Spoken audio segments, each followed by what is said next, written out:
天马上就要来了，严寒之下，福建、广东、广西、云南，又或者是海南，哪里才是候鸟一族最佳的过冬胜地？云南的西双版纳和海南对比，仍然存在气候上的差距。毋庸置疑，全国哪里的气候都比不上海南。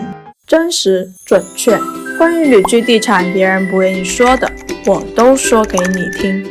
Hello， 大家好，又见面了。已经10月份了，马上就要进入冬季，北方地区将迎来寒冬。听说今年的气候会比往年冷很多，像东北，冬天的时候比三亚温差可能达到60摄氏度。对于年轻人来说不是问题，但是对于老年群体，冬天却是心脑系统疾病高发时期。这个视频我就想和大家介绍几个南方的城市，让处于北方寒冷与重污染地区的人群有个过冬的选择。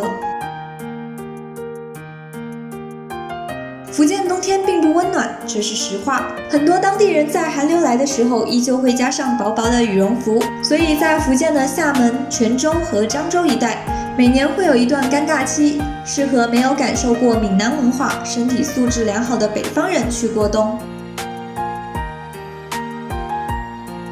因为越东越西相对不发达，很多地区小城市普通话水平不是很好，很多北方人都不习惯。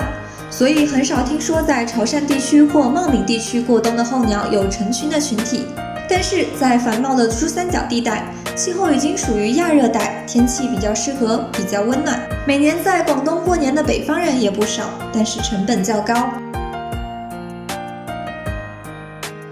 桂林巴马一直是全国的神圣地区之一，但是很少听说在巴马过冬的。毕竟身体不好的人在没有暖气的桂北还是很难扛住寒流来袭的。桂南北部湾沿海，毋庸置疑是全国候鸟群体的第2大集散地。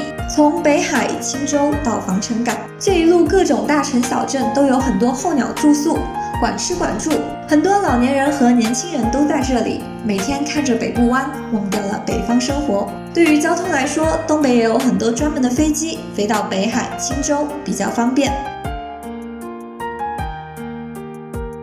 云南省冬天和全国不一样，这得力于云贵高原。高原城市的天气特别好，远离污染。在称西南地区，天气类似印度、缅甸，几乎不会受到西伯利亚寒流影响，因此冬季少雨且炎热。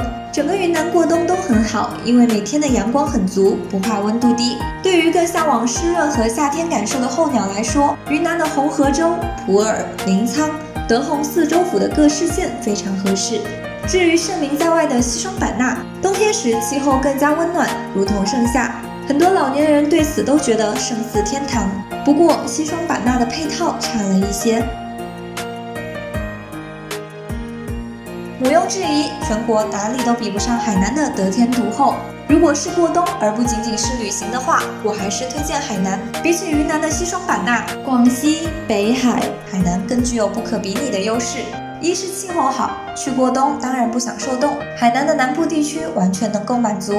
2是空气好，海南的空气尤其是冬季应该是最好的，因为全岛几乎没有什么污染源。3是住宿环境好，海南经过近几年的努力，候鸟经济已经成熟，岛内各地的小区建设在配套设施的建设上都着重于服务业为主，并针对候鸟开展了许多相关业务，住着比较舒心。总结来说，西双版纳、北海、云南这3个地方综合测评，海南更适合养老度假，因为海南的养老配套更成熟，其次气候环境也更加优势。其他2个地方的热门不过是因为海南限购后，候鸟只能退而求其次的选择。好，这期视频就聊到这儿，有购房问题后台私信我，关注我，教你买到海南好房子。我们下期再见。